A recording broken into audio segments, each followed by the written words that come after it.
careful when doing anything free for a choosing beggar, because once they've got a taste of it, they'll only want more. This animator learned this the hard way when he helped out with a video for a festival. Ah, neighbors. That uncomfortable forced proximity with people who sometimes aren't half bad, but sometimes, well, sometimes they're choosing beggars. This man tries to be generous, but nothing is good enough for his new neighbor.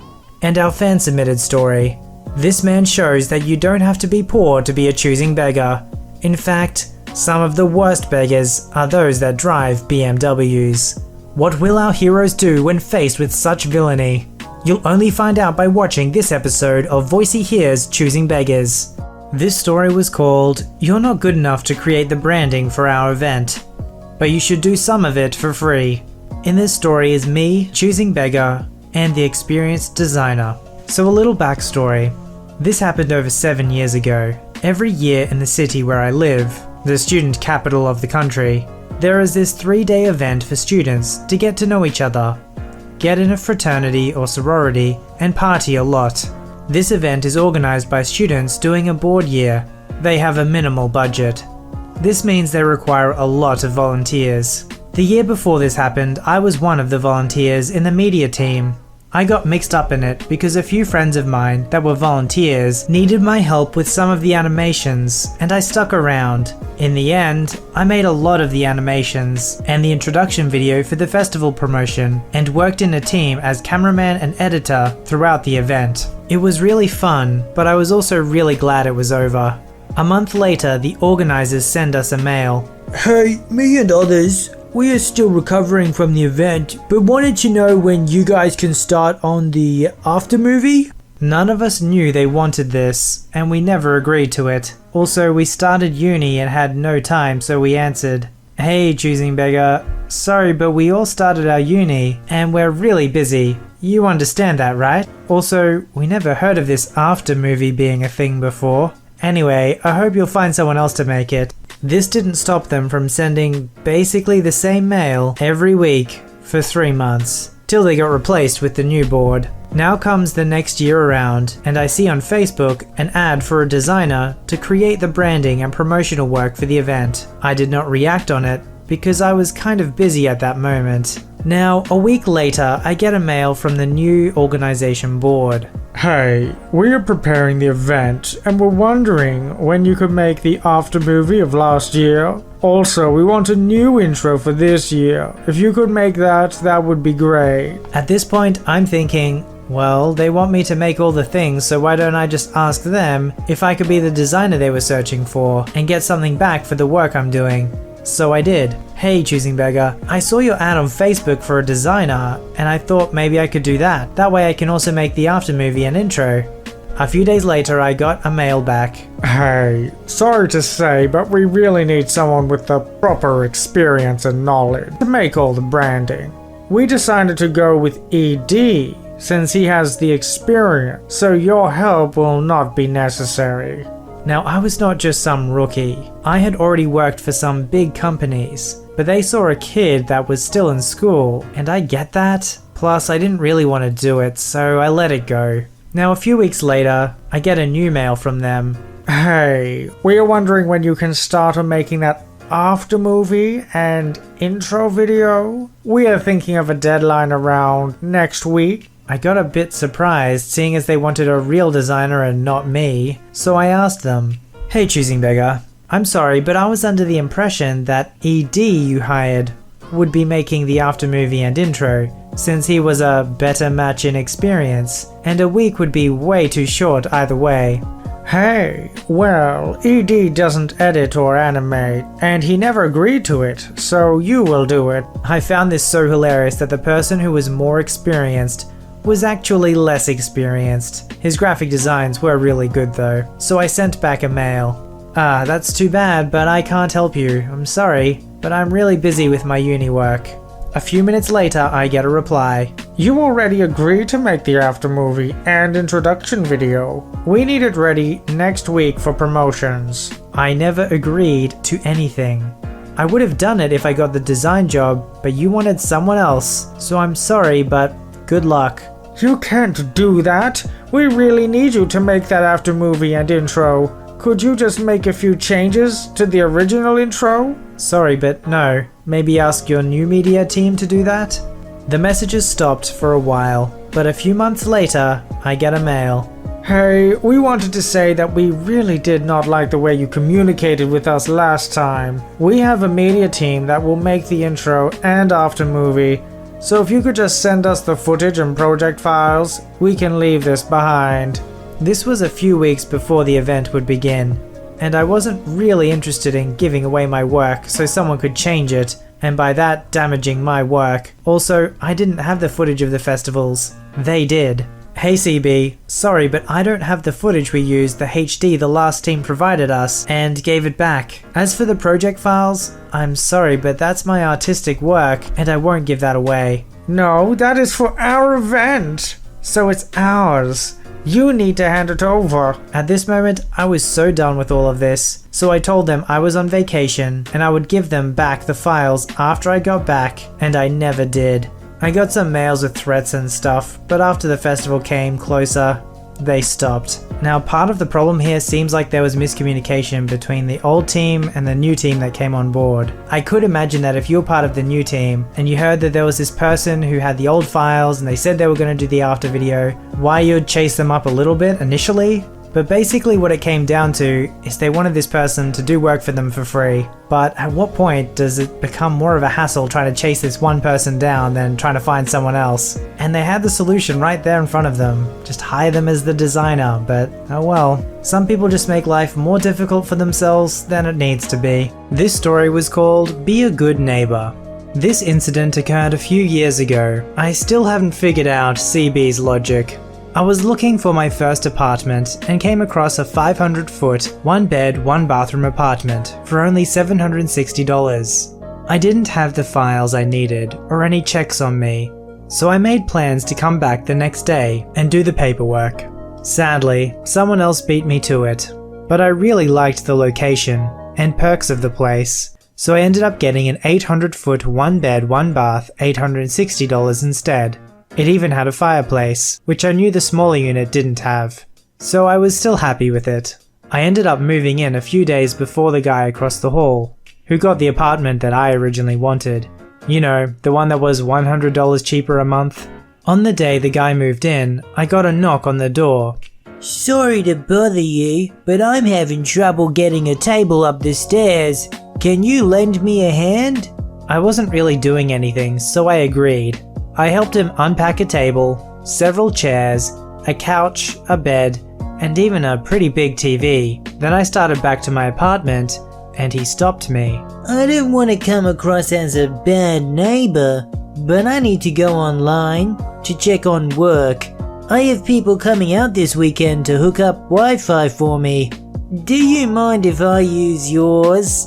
At this point I figured it was just for a few days and agreed, so I typed my password into his computer and went back to my apartment. Now, as I said earlier, I had moved in only a few days prior, so I ordered a pizza as my kitchen had not completely been set up.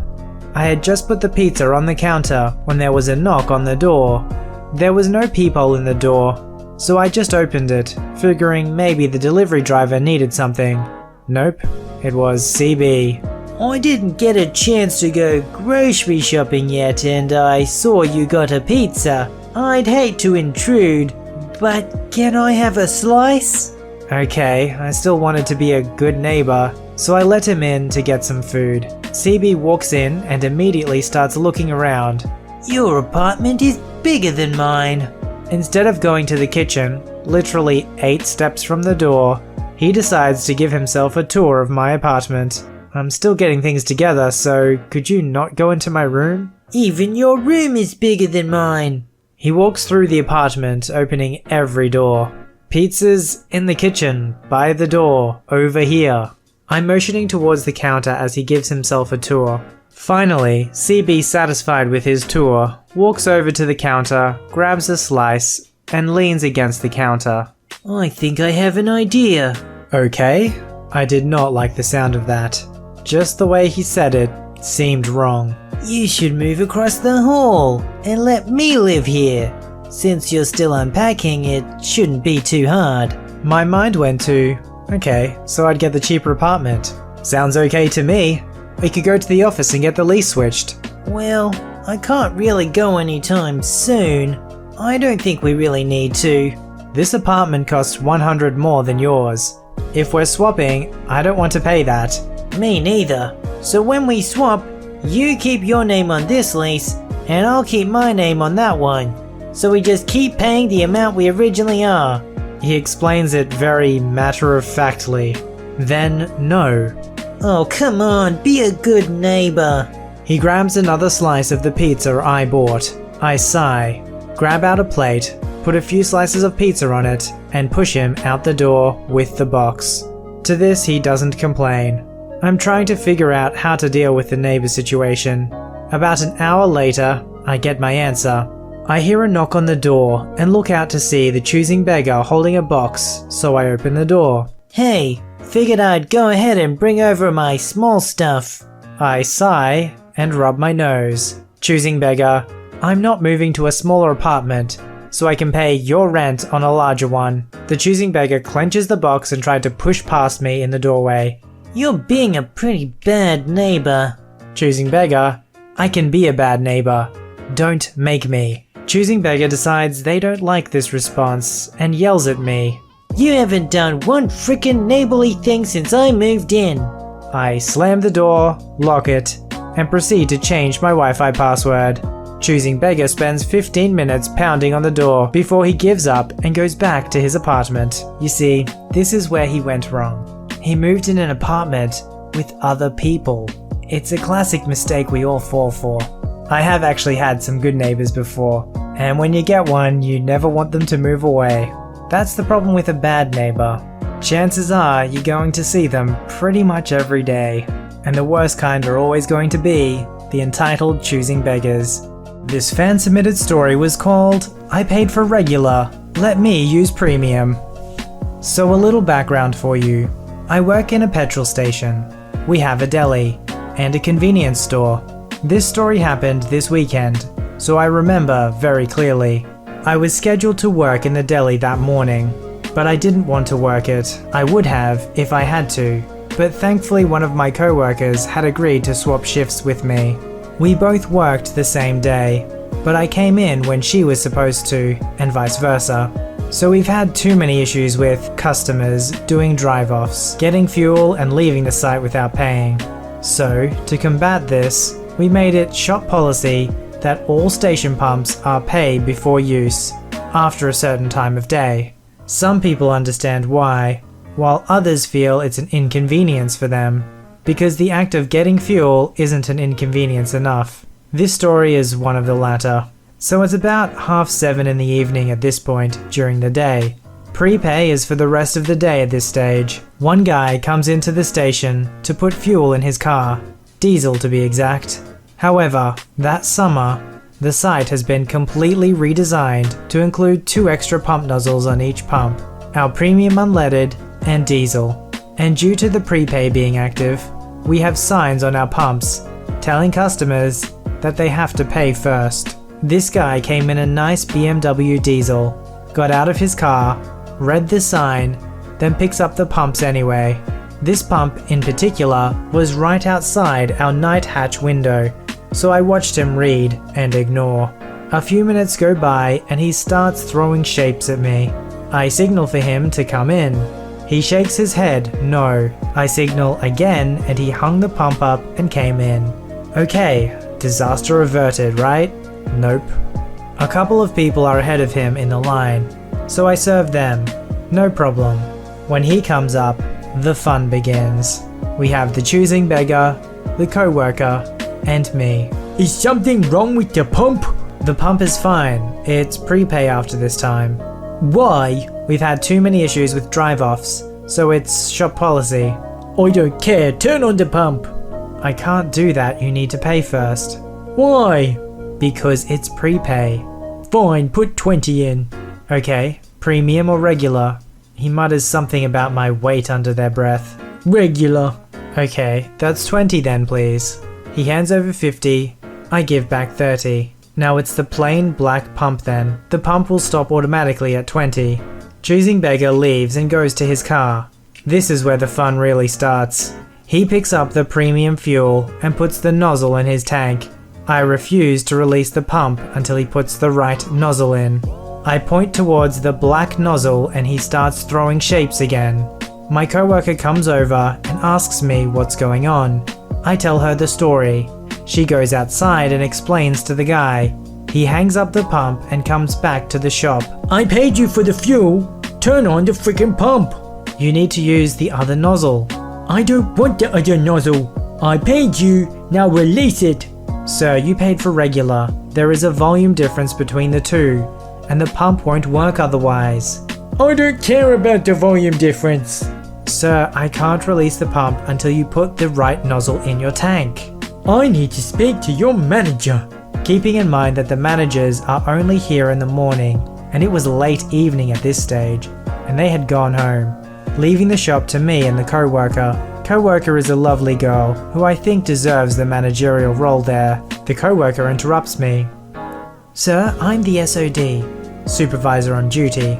She was not. We can't release the pump when the wrong nozzle has been picked up. The pump won't disperse the premium fuel, as you prepaid for regular. You would think that's that he understands and goes back to his car. Nope, are you the manager? No sir, I'm the... I said I want to speak to the manager. Sir, there's no managers in at the minute. Then call your manager and tell him I want to speak with him.